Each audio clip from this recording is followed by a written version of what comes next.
welcome to another episode of the Straightfoot End.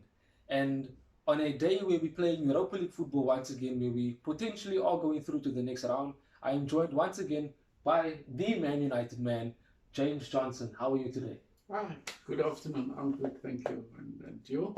No, I'm doing well. Quite excited for tonight's game. Yeah, glad to be here. Glad to be here. That is awesome. So today we're going to twist it up a bit. We're just going to give a couple of headline news, speak about it, and then we'll get into the pre-match analysis, which is not much to speak about because there is already a 4-0 aggregate score. So we're just going to look at a couple of players that we might feel should maybe get a game tonight. So moving along on to the first headline, and we want to talk about Ethan Galbraith. I'm sure as United fans, you've heard about him, you've probably seen him, the videos of him on YouTube, and also most recently in the under-23 game for the Northern Ireland that he played. And the report came out saying that Ethan's impressive array of passing was on show once again for Manchester United's under-23 side on Monday night. The Northern Ireland international provided the assist for Charlie McCann to score United's goal in a 3-1 defeat, with the equaliser coming just before half-time. What was key was the position he collected the ball in. Galbraith found him in a pocket of space and played a clever forward pass, taking two Everton midfielders out of the game. So, you seem to like Ethan Galbraith. You've seen quite a bit of him. Yeah, the little bit I saw was, I think he's a unique combination between Bruno and McTominay, which means it takes Pogba out of the equation because I really can't compare him to Bruno or Pogba. So I would rather go Tom and Bruno, which is kind of an interesting combination, and I think he would experience. He will fare very well, even though they lost in that under-23 game. He had a huge role to play, and he had a good impact on the game. Now, seeing you've mentioned that we play Europa League tonight, and we 4-0 on aggregate, I would see that Ollie give maybe one of 2 or 3 new players a chance in the team. Yeah, no, most definitely. We'll definitely speak about the Europa League game later on. So moving on to the second headline, and I think interestingly enough, we have to speak about Lingard. And me, myself personally, I've never been a Lingard fan. Yes, when he started at the club, he had his moments. I mean, he scored the winning goal for us at the FA Cup. Never forget that. We will always thank him for that. But yes, the report goes saying that recently, we allowed the loan move to West Ham for him, and we saw he's hit the ground running. And there is possible talk of a permanent deal with him at West Ham. And Peter Crouch believes Lingard's time may be up at Old Trafford, which me myself I also feel that is the case. I don't know, what is your opinion on Lingard's form thus far? Yeah, Lingard's loan move to West Ham is very interesting. If he stays on loan, which means the player that United are really interested in, Declan Rice, won't come to United because they won't offload Declan Rice for a loan player. But should if he signs a contract at West Ham, that will give Declan Rice the freedom to come to United, which Ole Gunnar Solskjaer is very interested in him. He's a good player, he's versatile, and I think he's pound for pound or rand for rand or dollar for dollar, he's a better player than Lingard. Like you said, Lingard had his heydays, he had his glory days, but what's interesting now at the moment, everybody wants Lingard. Leicester is interested in signing Lingard. Wow, what a surprise. And I find it quite strange. Is it going to bite United? Or is the board going to say, listen, hey, seeing he's hitting form now, everybody wants him, cancel his loan move. If they are interested in him, if they can build a squad or a plan around McTominay, Bruno, and you have Lingard, which means you can have Rashford on the wing, left wing or right wing, and you have Marshall. I will talk about Marshall later on. So, just my opinion on Lingard. For me, he basically runs more than anyone else on the pitch. Don't get me wrong; he's very good energetically, but just technically, he doesn't have that final ball. And I think that's where he failed at United. He always didn't have the finishing product.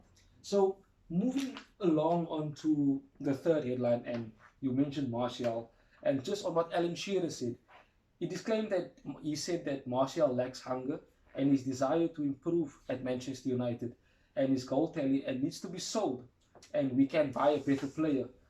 And this is interesting news because you've seen Martial and how he's been over the last few months, and he hasn't really hit the numbers or the type of performances that we saw last season. So you mentioned Martial. There must be something that you were wanting to say. Just one point on Lingard again. Lingard is a type of player. He isn't a out and out midfielder, holding midfielder. He's not attacking midfielder. He's not a right winger or left winger. He's not a right back or a left back. He's not a wing back for that matter. He's quite versatile. But now with versatility players, if he doesn't get ball, if the technical plan of the team not to provide him any ball, you'll see that he becomes a headless chicken. He will run all over the show. If he doesn't get good ball, his final ball won't be effective as it should be because he gets ball under pressure. He runs around like a headless chicken, get ball under pressure, which means he can't give the final blow. With Marshall again, his body language puts me off. If he is in the team, then I say, oh my word.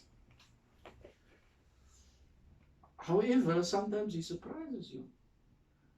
But the oh my word is more than the surprise because he sort of he doesn't know what to do on the field. He frustrates you. He does everything, but he doesn't do the thing that is put there to do. Now, if he loses the ball, then it's like a baby that's like throwing all my toys out of the cot. The way he looks. If looks could kill, then you will kill all of those players on the field. Even the ref too. I mean, I think the ref must be traumatized after a game. Marshall's look. Just if you have a chance. If you're a United fan, obviously you will see him play. Look at his facial expression, his body language. Or when he loses the ball and he gets up, just look at him. If you're not a United fan, then I invite you to watch a game where Marshall is playing and you'll see what I say. So moving along to tonight's game, throughout the team there probably will be quite a few changes. Maybe not. Maybe Ole would like to put out a strong team and be positive. Who do you think he might put in to get a chance, maybe game time on that particular aspect? United actually find him in a very favourable position, in a unique position. How unique is this position? It depends on Ole. He can take it, or he can say, no, let's go for the kill. But the team is already dead. You are 4-0 ahead. Okay, I'm saying, put Ahmed, put Ethan, grab one of the new upcoming under-23s, grab and put him there. Whether it's in the midfield, whether it's on the wing, give the big guns a rest. Give the big guns a rest. Now here I'm referring to Marshall and Rashford and Greenwood. But now what's going to happen if the opposing team score 2 goals?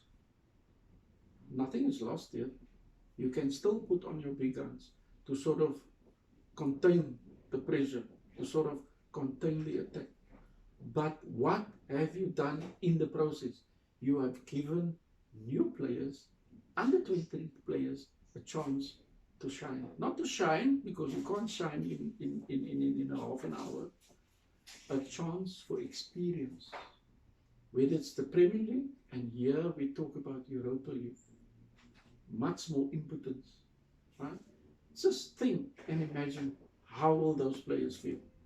Well, and it's also at Old Trafford, so it will definitely be something even more positive for them to feel and definitely give them more confidence because we are playing at home.